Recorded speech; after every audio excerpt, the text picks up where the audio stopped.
Welcome to this video program. Today we are having Dr. Manorma Tripathi, Deputy Librarian JNU with us. She will be discussing the topic document processing and organization. She will describe how documents are processed in libraries and how they are organized in the library after processing. Now we will ask Madam to give her presentation. As we all know, libraries procure reading material in different forms like books, periodicals, serials, newspapers, dissertations, CD-ROMs and so on and so forth. These reading materials have to be processed before they are put on shelves for circulation and use. And so we can say these processing work refers to all activities which are undertaken before the books are put on shelves for circulation and use. Now coming to what is the need of this processing work. This processing work helps in preparation of documents for use. It ensures identification and ownership of library on reading material. It also preserves and prolongs the shelf life of the documents. Processing work comprises two components. First, physical processing.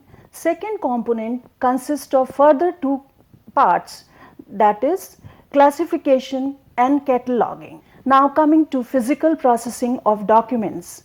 As we know, the acquisition section is responsible for procuring all the documents of the library. As a book is received in the library, first it is verified with its bill. Once it is verified, at this stage itself, the staff inspects the book in order to ensure that the book is in proper condition. In case it is found to be damaged, mutilated or torn, the vendor is contacted to replace the book with another copy. Then accession number is provided. After accession number, as we know, is the unique number which is provided, which is assigned to each and every document which is received by the library. After inspecting the book and providing accession number, books are checked to find out if they have proper binding. Library receives certain books which have very tight binding, and such books are difficult to use because they do not remain open on a particular page for long. In such cases, such books are inspected and their binding is loosened. Further, opening of uncut pages. As we know, books are printed on big sheets of paper. These big sheets of paper are then folded and bound into books. Then naturally, books folds are not open, they have to be trimmed in order to bound them into books. At times the trimming may not be deep enough to cut the folds, so books are checked in order to ensure that all pages are cut properly before they are sent for further processing. After this, reinforcing paperbacks. Books are received in libraries as hardbound or as paperbacks. Books with paperbacks, they are vulnerable to fast damage because of constant handling and use by the students. So these books, they are segregated and they are reinforced with simple paperboard bindings. Then identification of books. Libraries put simple labels in order to provide a simple form of identification on the books. This discourages theft by the students and further ensures that lost books are returned to the library. Stamping as proof of ownership. Libraries also stamp their books in order to show that books belong to the libraries. Books are stamped at different places. For instance, they are stamped on the title page, they are stamped at the back of the book, and libraries stamp them at a confidential page. For example, a library may stamp its book on page number 21 or 51. This libraries may decide this page number may vary from library to library. This is a new book which has been received by the library. Then it is stamped, you can see it is stamped on all the sides. Then this label is put in order to provide a proof of ownership. Then this is date slip which is put on the book.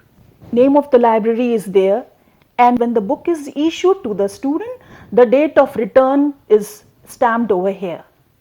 This book is stamped on page number 21 The libraries may decide to stamp it on any confidential page. Then the book is stamped at the back too.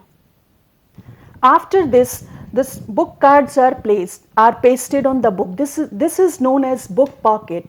Book pocket is very essential because it holds the book card. Book cards are essential for when the books are issued to the students.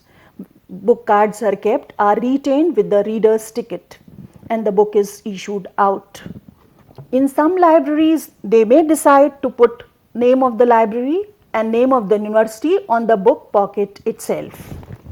For example, this is a book from our Indira Gandhi National Open University Library, and you can see the book pocket, it bears the name of the university as well as name of the library.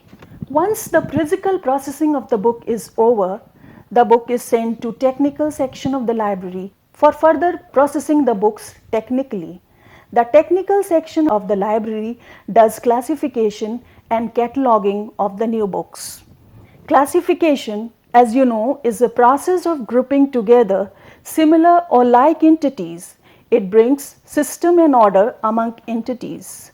And in library environment, classification is responsible for bringing organization, system among the books. Books are assigned a particular code or number according to a particular scheme of classification which a library uses, and that particular code or number represents the subject matter of that book, and books are arranged according to the subject matter of that book.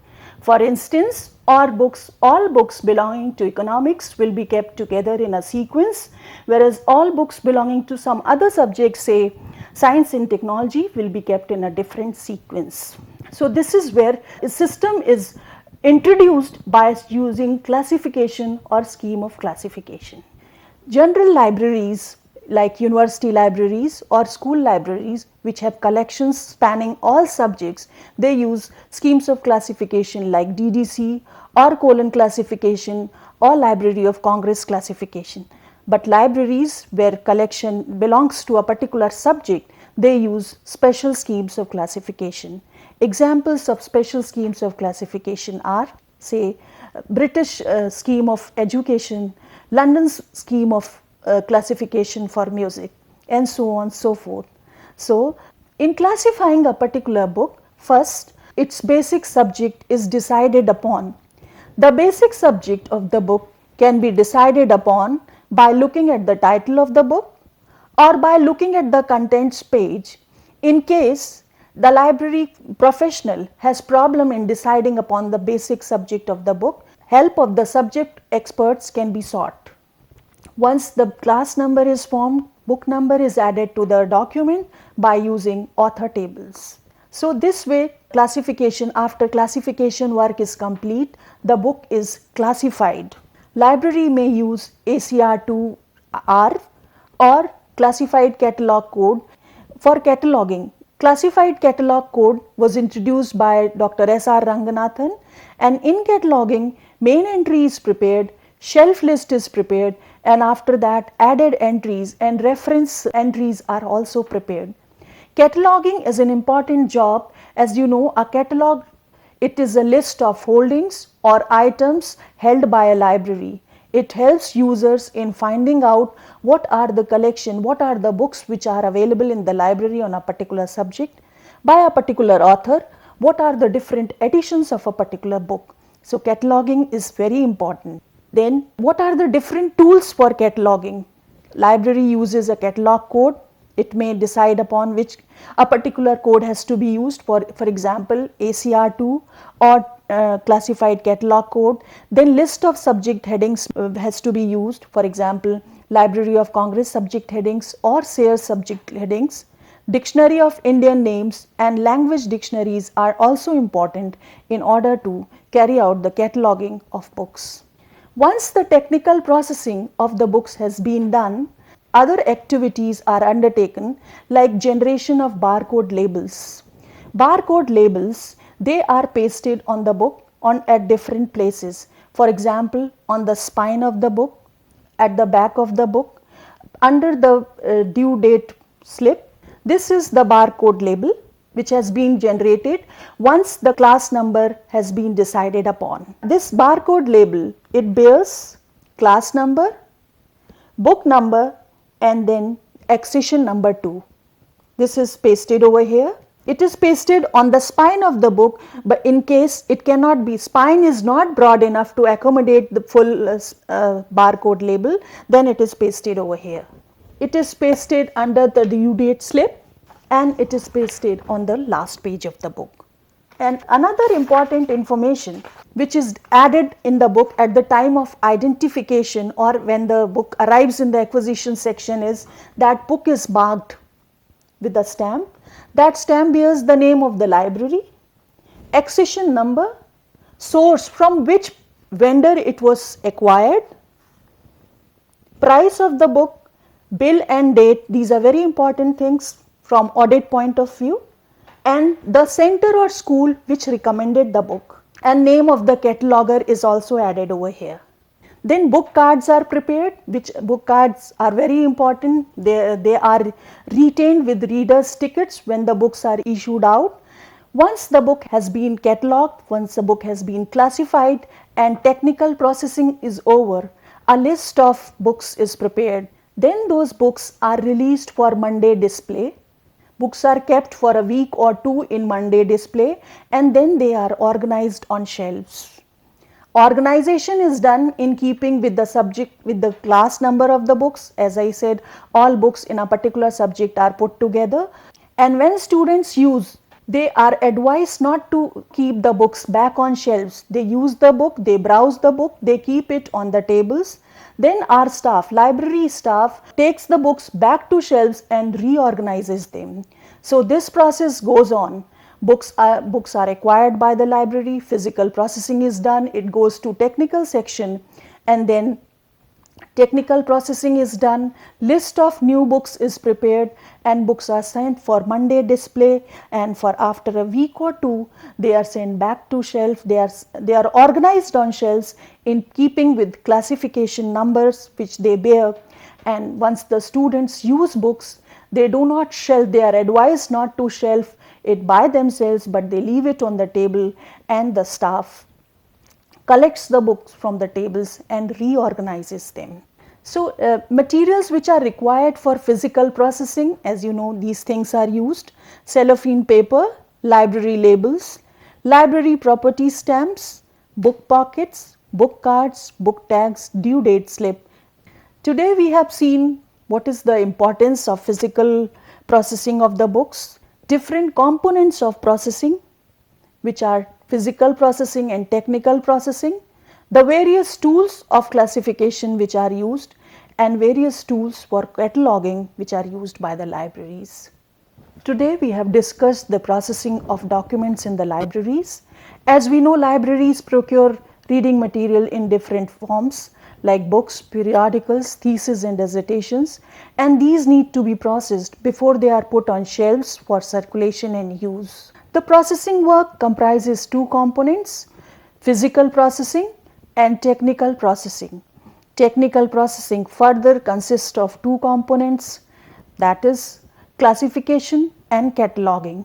The acquisition section is interested with the work of physically processing the documents. Once the documents are physically processed, they are sent to technical section for technical processing of the documents. Once the documents are physically as well as technically processed, a list of documents is prepared and the books are sent for Monday display. Books are kept on display for a couple of weeks before they are organized on shelves for use and circulation. Students are advised to take books, to browse books from the shelves. They are advised not to reshelve the books by themselves. They are supposed to leave the books on the table after use, and library staff collects the books and reorganizes them on shelves, and this process goes on. Thank you. Thank you, ma'am, for this valuable presentation. Today we have learned how books are processed in the libraries.